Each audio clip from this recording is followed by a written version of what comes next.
So I wanted to do a video on this. As people can see, I have analyzed your face, Anna, and if you can see, the Brazilian stands in for black as well. Anyone can look on this gradient app and you will see the AI part of the app basically shows that the Brazilian part is basically a black American version, basically. So anyway, if you look at this, generally when your face is analyzed, you're around 70 to 90% sub-Saharan African in phenotype. You thought, I think, that your eyes being far apart was a non-Afrocentric feature, but that's actually a very Afrocentric feature. I was just bashing you guys for that feature, actually, matter of fact. Not like I'm going to right now, but I'm just saying that in reality, you look very black, okay? Here it says you're about 95%. And in many other places, like here's 85%. Like I said, you look very black. Your features are very wide, you have high cheekbones. Your lips are kind of thinner, but I think you're just biting on your lips here, aren't you? Generally, when you are normal, your lips are kind of on the bigger end of things as well as your forehead. Your forehead is not very, I don't know, it's just round. Like your hairline is round, for one, and your jaw is kind of more prominent, like, Africans tend to have more of a prominent jaw. So you have a lot of Afrocentric features as well as a flat white nose, which, I mean, if you have eyes that are far apart, if your nose was not wide, that would be a problem because you'd be missing a lot of space. Just being real. I mean, like, you wouldn't want to have a non-white nose when your eyes are very far apart like that. You'd really be looking like you're missing a chromosome now, wouldn't you? Anyway, so as far as this goes, I mean, you're saying that you don't look black. You do look black, sweetie. I've said this over and over and over again. You look black. There are no non-black features on you.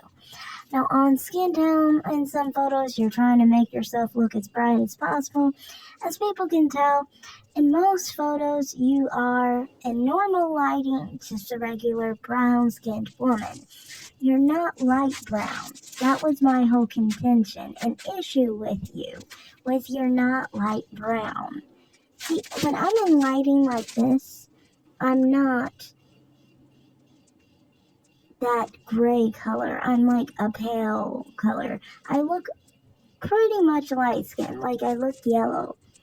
You can see in this photo that she has normal lighting, and you see how the brown is normal now?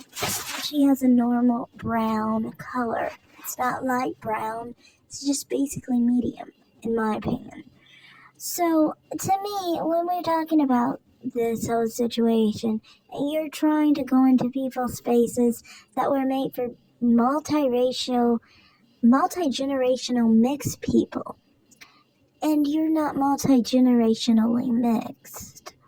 That platform was for people who were within the 40 to 60% African, sub-Saharan African range.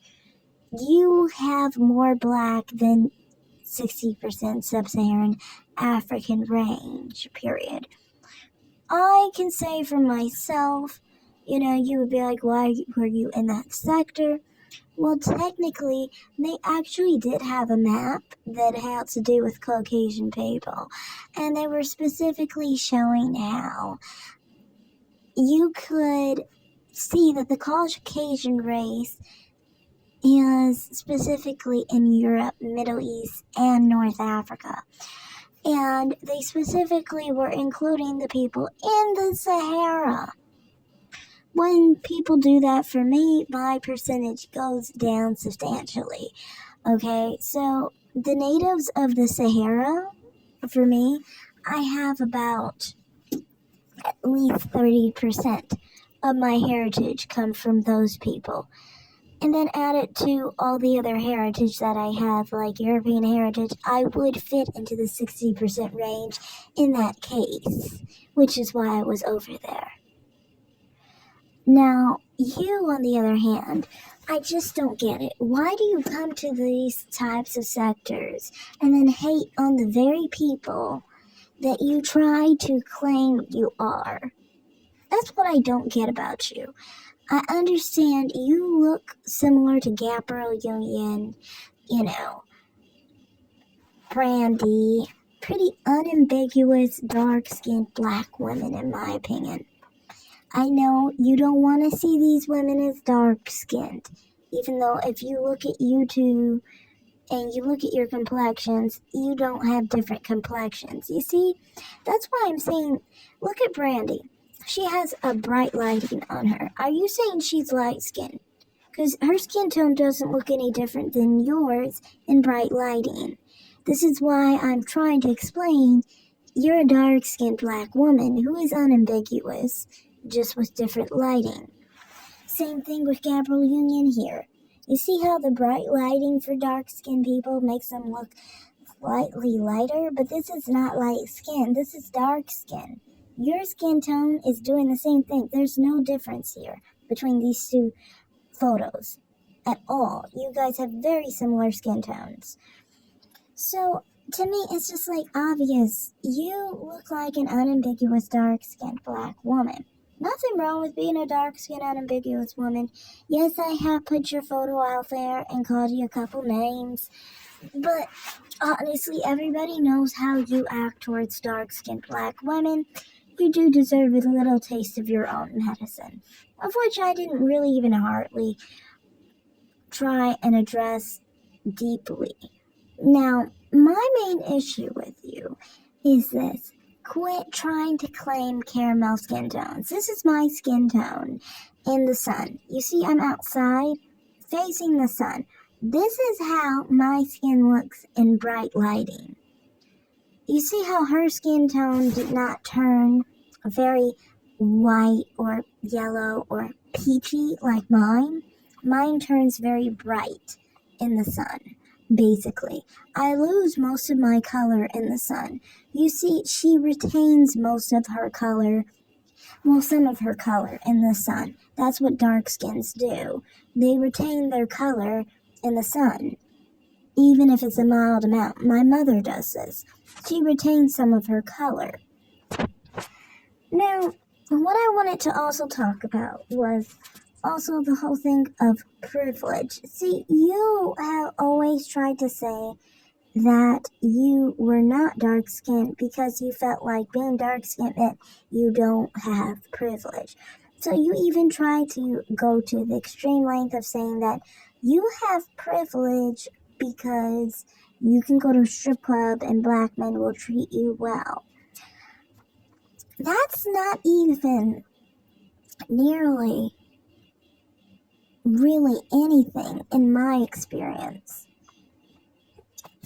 People who are lighter skinned and light skinned with different types of features can't get away with not saying they're black at all. It is what it is. Our skin tones are the same as other people of other races who aren't black. So we don't have to say we're black sometimes. Considering we work in the same field, we did before you gained too much weight and couldn't strip anymore. Considering we do, personally for me, what I work in is actually a part of a sector where I basically ghetto gag black men. What does that specifically mean? I basically degrade black men as a white woman with my own natural photos. Done up, but yeah, with my natural photos. And they pay me basically to call them the N-word and so forth and to engage in slave play, basically degrading them as black men. And basically me as the white woman that's just degrading them. See, light-skinned women and light brown-skinned women, even like myself, can benefit off of that. You don't know anything about that experience. So please do not pretend to have my image. Do not pretend to know what it's like to be me, and stay in your own lane. Quit trying to call yourself caramel. You're not caramel. You're brown, just like Angela Bassett.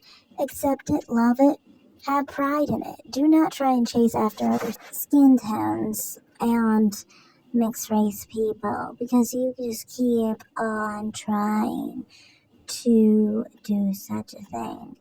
And it's annoying. Like, you're literally on a platform for people who are like multi-generationally mixed, which is specifically like 40 to 60% black ancestry. While you are over 70% black, you are a griff. By their standards, that's black. So you are black by those standards, but at the same time you're chasing after mixed people, wanting to be mixed people while hating them, just like a dark-skinned black woman. So stereotypical, actually, because a lot of dark-skinned black women will chase after mixed and light-skinned black people, and then they will basically get mad when they can't associate with mixed and light skinned and light brown skinned black people, you know. And the thing is with you try to chase light skin, then you try to chase biracials, you try to chase multi-generationally mixed people, and now you've also tried to chase people who were light brown skinned. I mean, you constantly can't get caramel out of your head. It's like you're autistic or something. Like, you hold on to a certain term and you just use it like a retard. So, I mean, that's just how I feel about that whole situation with you. It's just really annoying because it's like, seriously, I don't get why you're so obsessed with trying to be anything but a dark-skinned black woman. Is it that painful? Is it that painful to be dark-skinned? I wouldn't know because I'm not dark-skinned, and I never have been dark-skinned, but I've always been curious about people like you. Does it really hurt that much to be dark-skinned? Really, seriously. Does it really hurt that much that you don't pass a paper bag test? To me, it's just a fact. If you don't, you don't. You do, you do. If you are the color of it, you are the color of it. There's no pain in a color. It's just psychological, basically. You're telling yourself it's painful, but it's not naturally actually painful, sweetie. You need to accept what you are, not try and chase after what other people are. So that's basically all I have to say in this video. I just think you really have some self-acceptance issues. And, you need to stop chasing after people that you're not. So thanks for watching. Like and subscribe, comment down below, and have a great day, guys. Bye.